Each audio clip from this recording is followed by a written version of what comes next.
நம்ம மல்லியம்மாவ இந்த வீட்ட விட்டு விரட்டிட்டாங்க அப்படின்ற மாரி சொல்லி, உண்மையிலேயே வெண்பா வந்து பயங்கரமான கோவத்துல இருந்துட்டுருக்கா. வெண்பாவுக்கு என்ன பண்றது? ஏது பண்றது? அப்படின்னு ஒண்ணுமே புரியல.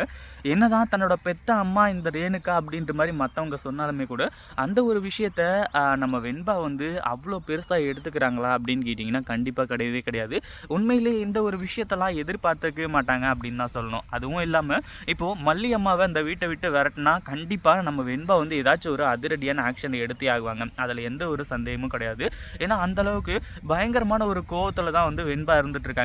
அதுவும் இல்லாம இப்போ இந்த சுடர பத்தி எல்லா உண்மைகளையுமே நம்ம வெண்பா வந்து கண்டுபிடிக்க போறாங்க. அதாவது எப்படி அப்படின்னா, அதாவது இங்க மல்லி அம்மா மேல வந்து தப்பு அப்படி இப்படின்ற மாரி சொல்லி, அடுத்ததா பிளட் டெஸ்ட் வந்து அவங்க எடுத்தாங்க. இன்னும் டிஎன்ஏ டெஸ்ட் ரிப்போர்ட் எதுக்காக எடுத்தாங்க? இது எல்லாத்தையுமே வந்து நம்ம வெண்பா வந்து யோசிக்க ஆரம்பிச்சுறாங்க.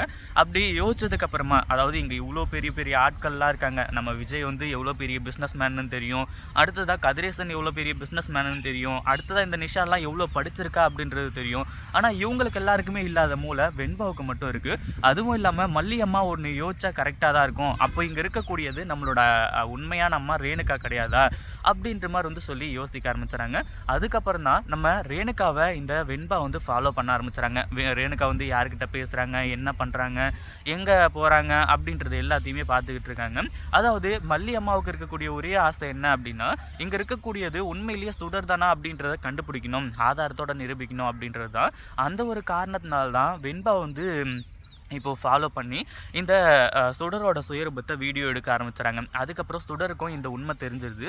அதாவது இப்போ நம்ம வெண்பா எடுத்திருக்கக்கூடிய அந்த ஒரு வீடியோவ மத்தவங்க கிட்ட காட்டுனாங்க அப்படின்னா, கண்டிப்பா அந்த ஒரு நேரத்தில மிகப்பெரிய பிரச்சனை நடக்க போகுது. அதே மாதிரி நம்ம வந்து வசமா மாட்டிக்க போறோம் அப்படின்ற மாரி சுடருக்கு நல்லாவே தெரிஞ்சு போச்சு. ஏன்னா, நம்ம வெண்பா இருந்துட்டு நேரா போயி இந்த சுடர பல்லார்ன்னு கன்னத்து மேலயே அறைஞ்சுட்டு, "நீ என்னோட உண்மையான ரேணுமா கிடையாது. நீ பொய் சொல்லிக்கிட்டு இருக்க. நீ மல்லி அம்மா சொன்ன மாரி சுடர் தான் அப்படின்றது எனக்கு தெரிஞ்சு போச்சு. என்கிட்ட இந்த வீடியோ எவிடன்ஸ் இருக்கு. இனிமே உன்னால தப்பிக்கவே முடியாது." அப்படின்ற மாரி வந்து சொல்லிட்டு இருக்காங்க. அதுக்கப்புறம் என்ன ஆச்சு அப்படின்னா, ஒரு பக்கம் நம்ம வெண்பா கிட்ட, "இங்க பாரு வெண்பா, நான் வந்து இது எல்லாமே சும்மா பேசிக்கிட்டு இருந்தேன். நீ இத வீடியோ எடுத்து நீ என்ன பண்ண போற? அதே மாதிரி உன் அப்பா வந்து அதாவது உன் டாடா என்னோட கழுத்துல தாலிய கட்டி தான் ஆகணும். வேற வழியே கிடையாது." அப்படின்ற மாரி வந்து சொல்லி, இதை எல்லாத்தையுமே சொல்லிட்டு இருக்காங்க. ஆனா வெண்பா இருந்துட்டு எப்பவுமே அதாவது என்னோட டாடாவ உன்னோட கழுத்துல நான் தாலிய கட்ட விட மாட்டேன். நான் என்ன பண்ண போறேன்னு மட்டும் பாரு. இப்பவே போயிட்டு நான் டாடா கிட்ட எல்லா உண்மையுமே சொல்லப் போறேன்.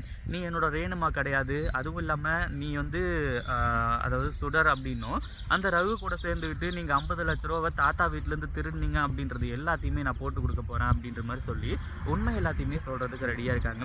இந்த வீடியோ புடிச்சிருந்தா லைக் பண்ணுங்க, ஷேர் பண்ணுங்க. இப்பதான் நம்ம சேனலுக்கு ஃபர்ஸ்ட் டைம் வரீங்க அப்படின்னா, கீழ இருக்க சப்ஸ்கிரைப் பட்டன பிரஸ் பண்ணிக்கோங்க.